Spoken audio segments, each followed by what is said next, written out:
Les Mille et une nuits, qu'est-ce que c'est sinon un recueil qui fait partie de la mémoire collective, comme Tristan et Iseux, par exemple, ou l'Odyssée. Mais finalement, que connaissons-nous en dehors des contes extrêmement connus comme Ali Baba, Aladdin ou Simbad le marin?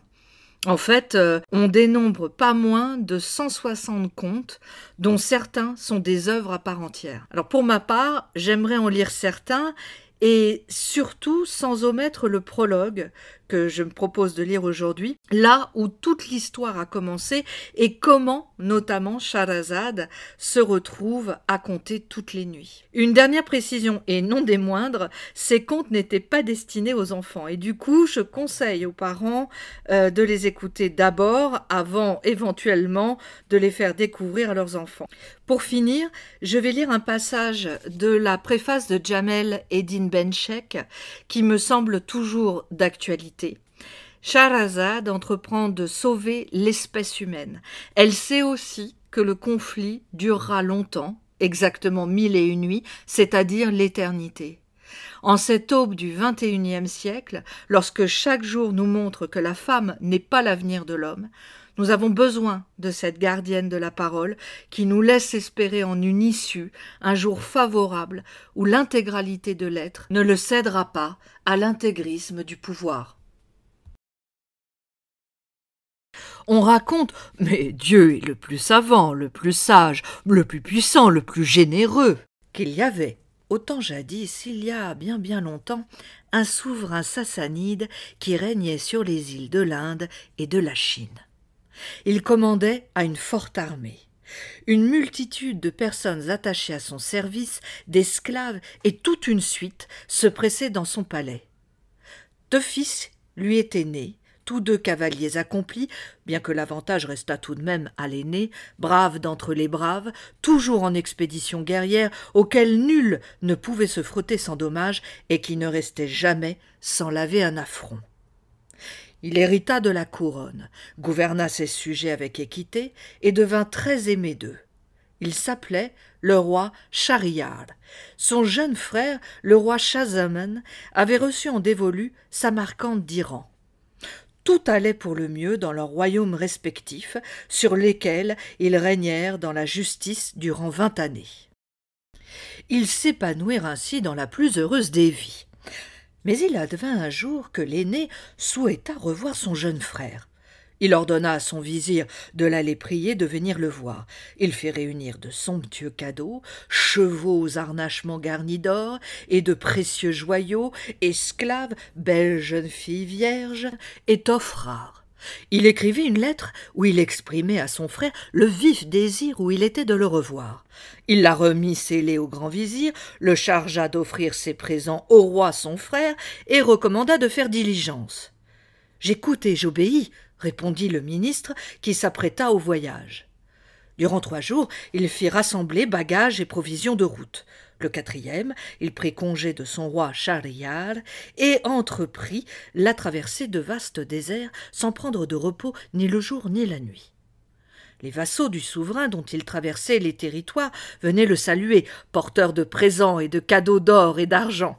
Il le retenait 3 jours et le 4e l'accompagnait durant toute une étape avant de prendre congé.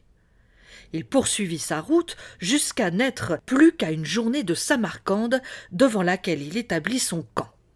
Il dépêcha un messager pour informer le roi Shahzaman de son arrivée. Le messager entra dans la cité, se fit indiquer le palais et fut introduit auprès du roi, auquel il annonça la venue du grand vizir. Shahzaman ordonna immédiatement aux grands officiers de sa cour et aux principaux dignitaires du royaume de se porter à sa rencontre. Ils se mirent en route. Lorsqu'ils arrivèrent au camp, ils souhaitèrent la bienvenue aux visiteurs et marchèrent à son étrier jusqu'à la capitane. Là, il fut admis en présence du roi auquel il transmit les salutations de son frère, lui exprima le désir où celui-ci était de le voir et remit la lettre. Le roi accepta immédiatement l'invitation. Il prit toute disposition pour recevoir dignement le grand vizir. Il l'installa dans un palais convenant à son rang, fit dresser des tentes pour sa troupe et lui fournit toutes les provisions nécessaires à son séjour, viandes et boissons pour les hommes, fourrages et grains pour les bêtes. Pendant ce temps, lui-même se disposait au voyage et déléguait ses pouvoirs à son vizir. Il fit préparer les tentes, les chevaux, les chameaux, les mulets, les esclaves et les serviteurs. Après 10 jours de préparatifs, son cortège s'ébranla vers le royaume de son frère. Vers le milieu de la nuit, il s'aperçut d'un oubli qui le fit retourner sur ses pas. Il rentra dans son palais et trouva son épouse étendue sur le lit royal, enlacée à un esclave noir du service des cuisines. Ce spectacle plongea dans les ténèbres. Il se dit « S'il en est ainsi, alors que je viens à peine de quitter la ville, que fera donc cette putain pendant tout le temps où je serai chez mon frère ?» Il dégaina son sabre et frappa à mort les 2 amants. Il traîna les 2 cadavres par les pieds et les jeta dans les fossés du palais. De retour au camp, il fit battre tambour et donna l'ordre du départ. Il chemina, le cœur brûlé par une douleur profonde, jusqu'à la capitale où régnait son frère. Tout joyeux, celui-ci se porta à sa rencontre, l'accueillit, le salua et lui exprima tout son bonheur. Il avait fait décorer la ville en son honneur. Les 2 frères s'assirent pour converser tout à leur aise. À ce moment, Schahzaman se souvint de la trahison de son épouse et en ressentit un profond chagrin. Il pâlit et fut pris d'un malaise. Son frère, croyant que l'éloignement en était la cause, le laissa à ses pensées sans chercher à en savoir plus. Schahriar avait fait construire 2 palais majestueux et élégants au milieu d'un vaste parc. L'un était réservé aux hôtes, et c'est là qu'il avait installé Schahzaman. Auparavant, les valets avaient lavé la demeure à grande eau, l'avaient nettoyée, tendu de tapis et ouvert les fenêtres qui donnaient sur les parterres. Schahzaman passait toutes ses journées auprès du roi son frère. Le soir, lorsqu'il se retrouvait seul, il ne cessait de songer à la trahison de son épouse et poussait de grands soupirs. Il se laissait consumer peu à peu par son secret. Il en était obsédé et pensait que jamais plus grande affliction n'avait frappé un être humain. Il ne mangeait plus, pâlissait chaque jour davantage et maigrissait à vue d'œil.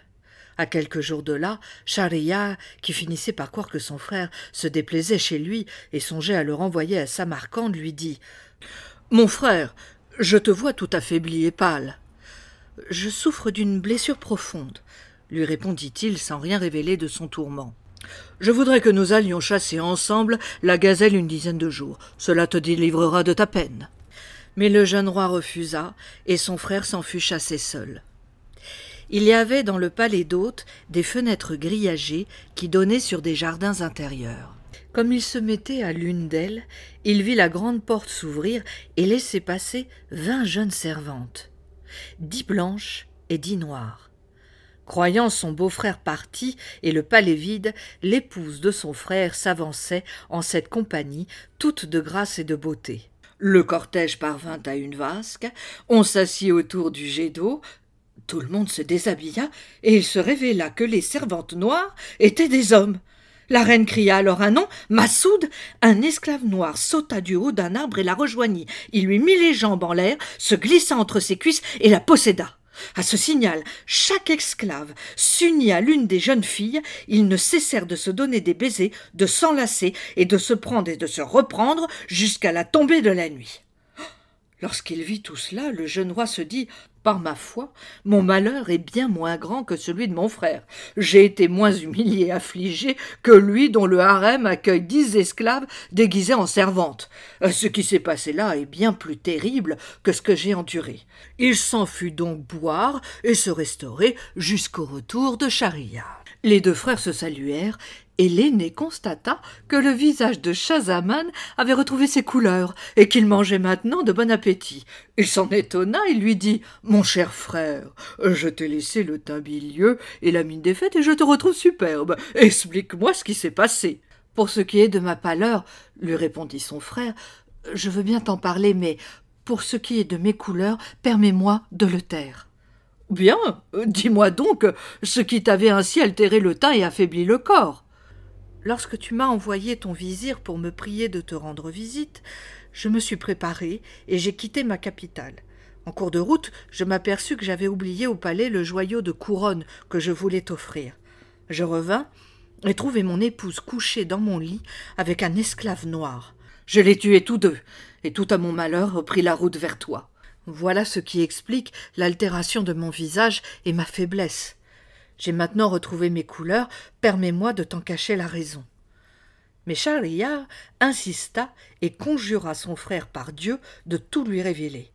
Alors Schahzaman raconta ce qu'il avait vu.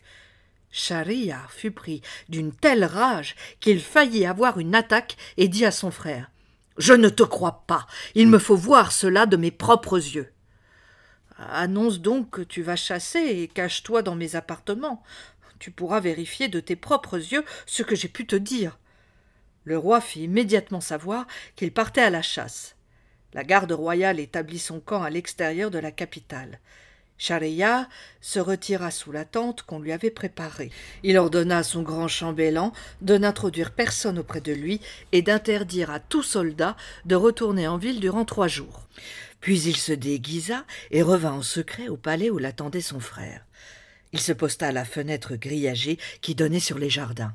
Au lever du soleil, le cortège formé par la reine et 20 servantes fit son entrée. Ils s'avancèrent sous les arbres jusqu'à la vasque près de laquelle ils se déshabillèrent. Les 10 couples se formèrent et la reine appela Massoud, qui descendit d'un arbre en disant « Que me veux-tu, petite maquerelle, mon petit trou? Je suis Saad le baiser, Massoud le fortuné. » La reine éclata de rire, se jeta sur le dos et se fit monter par l'esclave. Ils poursuivirent leurs ébats jusque dans le milieu de l'après-midi. Schahriar crut perdre la raison en voyant ce qui se passait sous ses yeux dans son palais au cœur de son royaume. Il dit à Schahzaman « Quittons ces lieux et partons en quête de l'amour de Dieu. Nous n'avons pas besoin de régner. Allons voir de par le monde si pareil malheur est arrivé à d'autres. Si nous sommes seuls à l'avoir connu, mieux vaut préférer la mort. » Les 2 frères sortirent du palais par une porte dérobée. Après avoir voyagé pendant des jours et des nuits, ils arrivèrent à un arbre au milieu d'une prairie située au bord de la mer. Au pied de cet arbre coulait une source. Ils burent à son eau fraîche pour se désaltérer et s'assirent à son ombre pour prendre du repos. Au bout d'un moment, la mer fut soulevée comme par un tourbillon, et il en surgit une colonne noire dressée vers le ciel qui se dirigeait de leur côté. Les 2 hommes furent saisis de peur et grimpèrent tout en haut du grand arbre où ils se trouvèrent protégés par le feuillage. Ils regardèrent ce qui se passait et virent apparaître un démon d'une taille immense qui avait un crâne énorme et une large poitrine. Il portait sur la tête un coffre de cristal à 4 serrures d'acier. Il mit pied sur le rivage, se dirigea vers l'arbre où s'étaient réfugiés les 2 rois et s'assit à son ombre. Il prit 4 clés et ouvrit le coffre dont il retira un coffret. De ce coffret sortit une adolescente d'un éclat sans pareil. Le démon la regarda et lui dit « Ô reine des femmes libres, enlevée le jour de ses noces, je désire dormir un peu. » Il posa sa tête sur ses genoux, étendit ses jambes qui touchèrent le rivage et s'endormit. La jeune fille leva les yeux vers le feuillage et y aperçut les 2 rois. Elle souleva la tête du démon, la reposa sur le sol et se mit debout. Elle fit signe aux 2 hommes de descendre sans crainte. « Par Dieu, lui répondirent-ils, dispense-nous de cette affaire. » « Et par Dieu, je vous dis, moi, que si vous ne m'obéissez pas, je le réveillerai pour qu'il vous tue horriblement. » L'effroi les fit descendre. Elle s'étendit sur le dos, écarta les cuisses. « Frappez hardiment de la lance, leur dit-elle. Donnez-moi la charge ou je le tire de son sommeil. » Schahriar, terrorisé, demanda à son frère d'obtempérer. « Je n'en ferai rien si tu le fais pas d'abord, » répondit Schahzaman. Ils étaient ainsi à se disputer pour savoir qui la baiserait le premier. « Qu'avez-vous donc à vous chamailler de la sorte ?» gronda-t-elle. « Obéissez ou je le réveille !» Effrayés, ils s'exécutèrent l'un après l'autre. « Mes compliments !» leur dit-elle, en sortant de son corsage une bourse qui contenait un collier fait de 98 bagues de couleurs et de formes différentes. « Savez-vous ce que sont ces bagues ?» demanda-t-elle. « Non, » répondirent-ils. « Tous ceux qui les portaient, expliqua-t-elle, ont couché avec moi sous le nez et à la barbe de ce démon cornu. Donnez-moi vos anneaux à votre tour, puisque vous m'avez baisé. » Ils les lui remirent, et elle leur raconta son histoire. « Ce démon m'a enlevé la nuit de mes noces. Il m'a enfermé dans un coffret et a mis ce coffret dans un coffre qu'il a fermé à l'aide de 7 serrures. Il a déposé le tout au fond de la mer venteuse dont les vagues se font houleuses. Il ne savait pas que ce que femme veut, Dieu le veut. » Les 2 rois restèrent stupéfaits. Voilà donc un démon qui, tout démon qu'il est, subit un plus grand outrage que le nôtre. Cela doit nous consoler. La jeune femme revint auprès du démon, remit sa tête sur son giron et fit signe aux 2 princes de s'en aller. Ils décidèrent de repartir sur l'heure et s'en revinrent à la capitale de Schahriar. De retour à son palais, celui-ci fit décapiter son épouse, ses servantes et ses esclaves. Il combla son frère Schahzaman de cadeaux et de richesses de toutes sortes et le renvoya à Samarcande. Il se mit alors chaque jour à épouser une jeune fille, enfant de prince, de chef d'armée, de commerçant ou de gens du peuple, à la déflorer et à l'exécuter la nuit même. Il pensait qu'il n'y avait pas sur terre une seule femme vertueuse. Cela dura 3 ans. Le tumulte s'empara de la ville. Les familles faisaient disparaître leurs filles, et il ne resta bientôt plus de vierges nubiles. Or, le souverain venait d'ordonner à son vizir de lui fournir, comme d'habitude, une épouse. Le vizir fit de vaines recherches. Il rentra chez lui, irrité, abattu, craignant pour lui-même. Il avait 2 filles, d'une très grande beauté, bien prises et de taille achevée. L'aînée s'appelait Scheherazade et la jeune Duniazade. La première avait dévoré bien des livres, annales, vie des rois anciens, histoire des peuples passés, ouvrages de médecine. On dit qu'elle avait réuni 1000 livres touchant à ces peuples, aux rois de l'Antiquité et à leurs poètes. Elle dit à son père « Je te vois le teint altéré, comme si tu portais le fardeau de soucis et de chagrin. Ne connais-tu pas les vers du poète ? Dis à qui porte douleur, jamais ici chagrin ne dure. Avec le temps passe bonheur, avec le temps douleur ne dure. » Alors le vizir se décida à lui conter par le menu tout ce qui était arrivé. « Par Dieu, mon père, dit Scheherazade, laisse-moi épouser le roi. Ou bien je triompherai et délivrerai les jeunes femmes des griffes du roi, ou bien je suivrai le sort de celles qui ont péri. »« Je te supplie, répondit son père, de ne pas exposer ta vie. »« Il le faut, dit-elle. J'ai bien peur qu'il ne t'arrive ce qu'il arriva à l'âne et au bœuf avec le laboureur. Mais que leur est-il donc arrivé ? La prochaine fois, lui répondit l'âne, qu'ils voudront te passer le joug pour te conduire au champ. Fléchis le jarret et ne te relève pas, même s'ils te frappent. S'ils arrivent à te mettre sur pied, retombe. Ils te ramèneront et te donneront à manger des fèves. Surtout, n'y touche pas. Fais semblant d'être malade et pendant 1, 2 ou 3 jours, refuse de te nourrir et de boire. Alors tu te reposeras de ta fatigue et de tes efforts. Lorsque le garçon de labour apporta son fourrage au bœuf, celui-ci n'y toucha point, et lorsqu'il voulut le prendre au labour, il le trouva bien faible. Il alla avertir le marchand, en lui disant que le bœuf n'avait rien mangé de la nuit, ni touché à son fourrage. « A-t-elle donc l'âne pour labourer ?» ordonna le marchand. Le garçon de labour travailla avec l'âne toute la journée. Le soir, le bœuf remercia son ami de lui avoir ainsi permis de se reposer, mais l'ami ne dit mot car il regrettait fort sa malheureuse suggestion. Le lendemain, le garçon de labour revint et fit labourer l'âne jusqu'à la tombée du jour. La pauvre bête se traînait, elle pouvait à peine remuer ses pattes et tenait ses oreilles basses. Elle avait la peau des flancs et du cou écorchée. Elle entra dans l'étable devant laquelle le marchand, son maître et son épouse prenaient le frais comme la veille.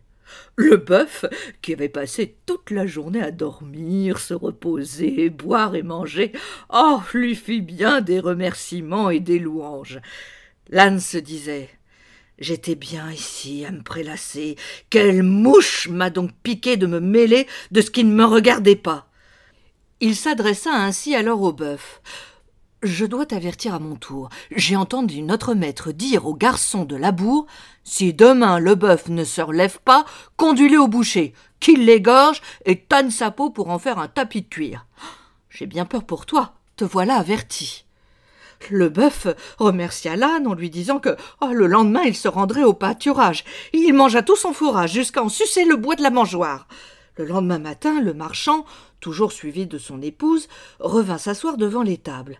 Le garçon de la bourre fit sortir le bœuf qui, en passant près de son maître, remua la queue, péta et s'agita en tous sens. Le marchand se leva et se mit à rire à gorge déployée en apprenant le dénouement de l'histoire. Son épouse en demanda la raison.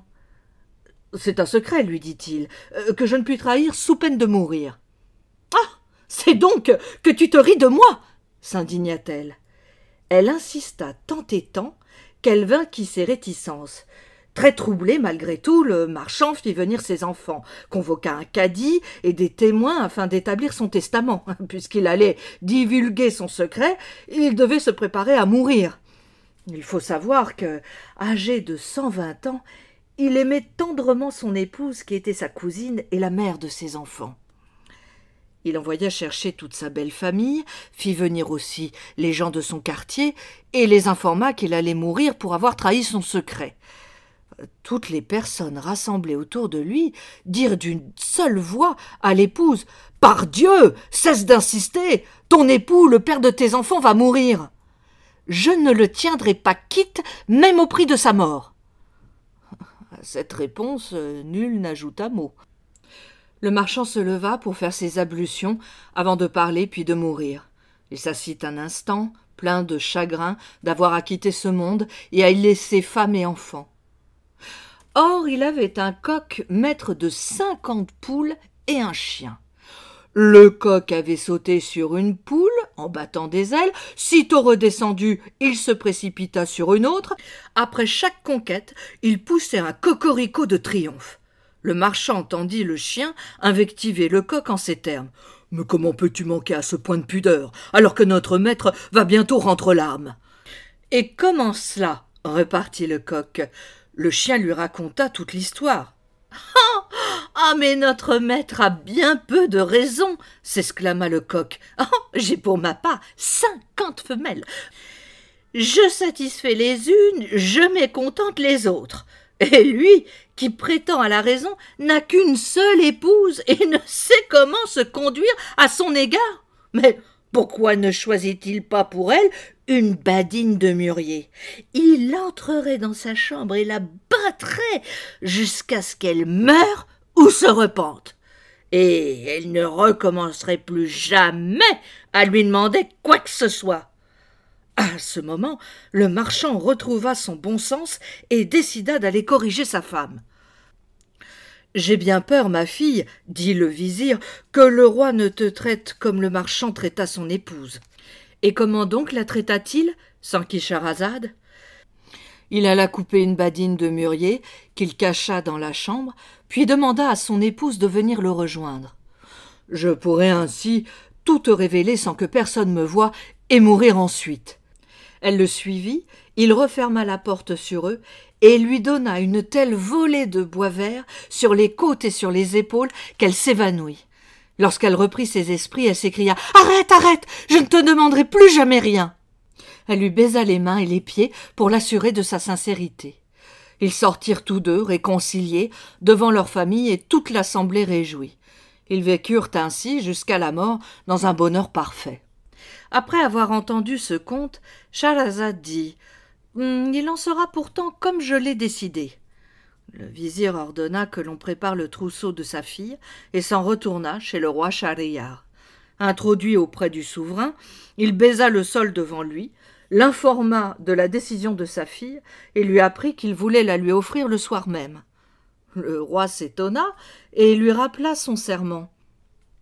« J'ai juré, tu le sais, par celui qui a élevé le ciel au-dessus de la terre, que je t'ordonnerai de l'exécuter demain à l'aube. Si tu n'obéis pas, c'est toi qui périras. »« Je lui ai répété ton ordre, » répondit le vizir, « mais elle a maintenu sa décision d'être cette nuit chez toi. » Le roi en éprouva une grande joie et lui demanda d'aller aider sa fille à faire ses préparatifs. Scheherazade, toute heureuse de voir son projet accepté, prévint sa jeune sœur qu'une fois chez le roi, elle la ferait mander. « Lorsque tu arriveras, le roi me prendra. Tu me demanderas alors. « Ma sœur, raconte-nous donc une histoire merveilleuse qui réjouira la veillée. » Alors je dirai un conte qui assurera notre salut et délivrera notre pays du terrible comportement du roi, si Dieu le veut. » Le vizir son père l'accompagna chez le roi, qui fut fort satisfait. Lorsqu'il voulut consommer l'union, Scheherazade se mit à pleurer. Il lui demanda ce qu'elle avait. « Sire, dit-elle, j'ai une jeune sœur à laquelle je voudrais faire mes adieux. » Le roi la fit quérir. Dunyazad se présenta, se jeta au cou de sa sœur, puis alla se placer au pied du lit.